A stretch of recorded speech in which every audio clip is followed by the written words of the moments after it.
So today we're going to find out if this Abarth 595 is the most neglected car in the country, if that's the right word to say. Is that the right thing to say? Is the most neglected car? Have you ever wished it would end? So today we're going to find out whether this 595 behind me is the dirtiest Abarth in the country. No.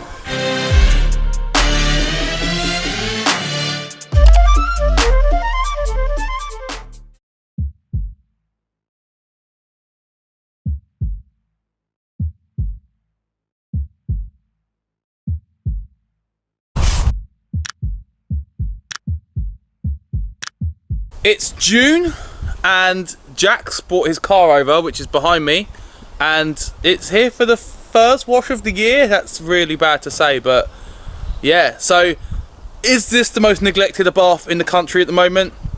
Probably, yeah. So we're going to be giving it a good spruce up, making it look good, ready for the summer, and it should be still nice and clean for a bath day.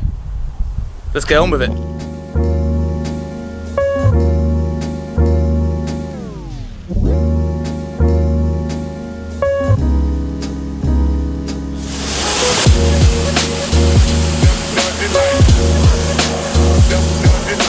So as you can see, this car is absolutely filthy. I've got my minimum wage worker called Jack. He's giving the car a pre-rinse, and then we're going to get on with a good clean, a good decontamination, and I really hope you can hear me over that jet wash, but we're going to get some protection on the car as well. I haven't decided what yet, but I'll let you know later on in the video.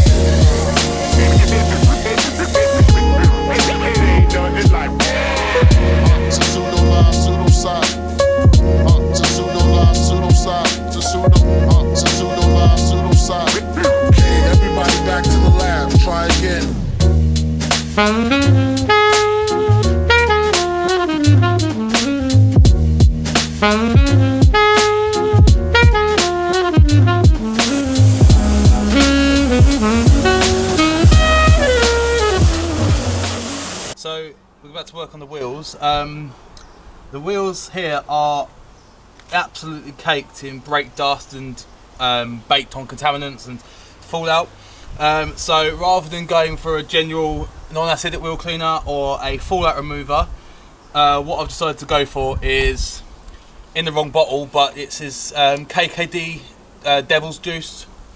So we're going for acidic wheel cleaner. It's diluted to about 6:1, so it's not super concentrated. So it's not going to damage the wheel at all, and it's going to really attack those baked on contaminants. I'll give you a close up of the wheel now, and then we're going to get on and clean it.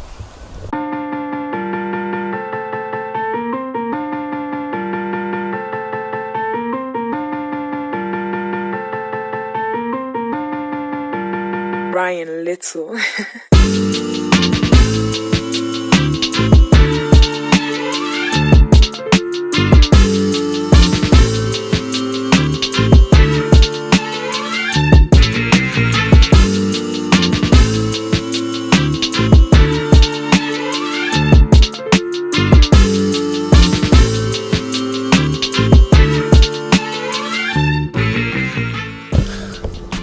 Okay, so we just stopped for a quick coffee break because I'm absolutely knackered thanks to staying up and watching Money in the Bank last night. Yeah, Braun Strowman won.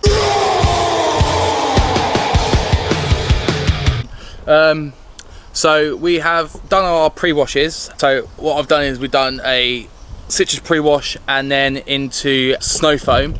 I also did a second citrus pre-wash off camera just because I wasn't quite happy with what the snow foam done. There was still quite a bit, especially on the front of the car, baked on flies and stuff like that. So I decided to go for another citrus pre-wash. And then now we've washed the wheels, they look a lot better. And there's still a few bits which I'm going to say Jack probably needs to get a refurb, especially on his rear wheels. He's nodding at me behind the camera. The car is absolutely filthy. No offence to Jack or anything, wherever he is hiding back there. But the car obviously has no protection on it. It hasn't been washed since last year. So there's a lot of embedded fallout and stuff that we can see already. And we haven't even washed the car yet. So we're going to give it a wash, 2 bucket method, and then see how we get on.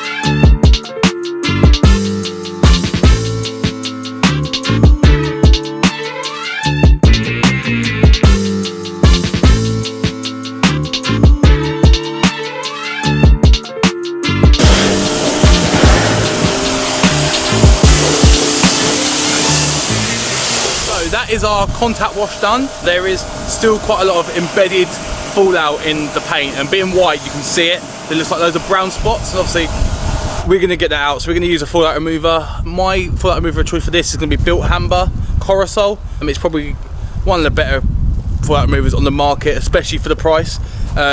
So for me personally, it's between that and Geon Iron, but for this I'm going to go for Corosol just because I have it on tap and it's not a brand new bottle to open. So we're going to go round and we're going to get some fallout remover on this, and then you're going to get to see the results.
Right, so the car's now clean. All we've got left to do now is a bit of polishing, some protection, and obviously glass and all the little bits of trims and stuff. But what we've decided to do is we've decided to go for a little light single stage polish. So we're going to use a bit of Bright Max Perfect Prep, just because the paint's kind of looking a little bit dull in places.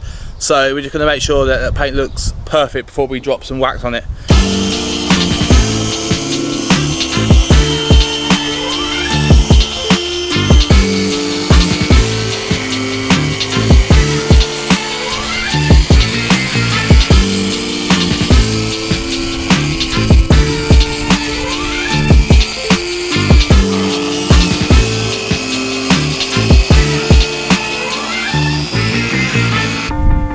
Obviously done our just single pass on the car. I just wanted to make a quick comment about Bright Max Perfect Prep. I don't know if anyone has used this before. If you have, leave your experiences with this polish down below in the comments. But for me, I find that I can't get this not to be... It's weird. Like, it's hard to explain really, but I probably will make a separate video on this to really explain my gripes with it. Because results wise, it does exactly what it says. It cleans, it removes little light swirls, and pretty much that's what you want for when you're doing a pre-prep. But when I'm using it, like, I try to go faster with it and see if it works. Like the work time's it goes hard and cloggy and makes it an absolute arse to buff back off again. And I've tried to work it slower and for a bit longer. Tried to go a bit faster and shorter. I've tried all sorts of different techniques with how to get this to work, but I can't quite get it there. So I don't know if you can see what I mean here, but like it feels like it's very cloggy and it kind of clogs up your pad loads. So it's hard to explain. It feels like it's kind of congealed and gone horrible, and that's what the little gripe I have about this polish. It's a weird one. Like, results are really good, but I think there's something wrong with the formula which makes it like not nice to buff back off, and it really gets clogged up in the pad. So yeah, so if anyone's ever had any experience with this, and please let me know below, because I really want to know what I'm doing wrong with it. Okay, hopefully you pick this up, because obviously it's got a bit windy. I've got the windsock on my mic, but hopefully it picks it up all right. So we've now done our little single stage polish on the car, so it's looking a lot better. The paint's a lot brighter. Now we're going to protect the car. Wax we've chosen. I am a really big fan of a wax called Simplewax Armour. Now I was going to use that in this car until I realised that it's white. So because the car was white and Armour is white, I kind of went against Armour, because just the fact that I wouldn't be able to see it on the panel, which is, I wouldn't know where I've gone. So I went for Armour's big sister, or big brother, however you want to call it, Armageddon. So this is a wax which is again synthetic, made by Simplewax as well as Wax Planet as well. So this is going to give me a little bit more durability and a little bit more gloss than Armour would, and it's still really cost effective. I will be doing a review on this wax in the next week or so, so look up for that. If you click the little tag above me, you'll be able to see the review for Armour, so you get to see what you're expecting, and apparently results on this are just going to be better. So I'm going to get on, give the car a couple of coats of wax.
So, as if by the magic of television, my car has now appeared, and I'm now wearing a different t-shirt.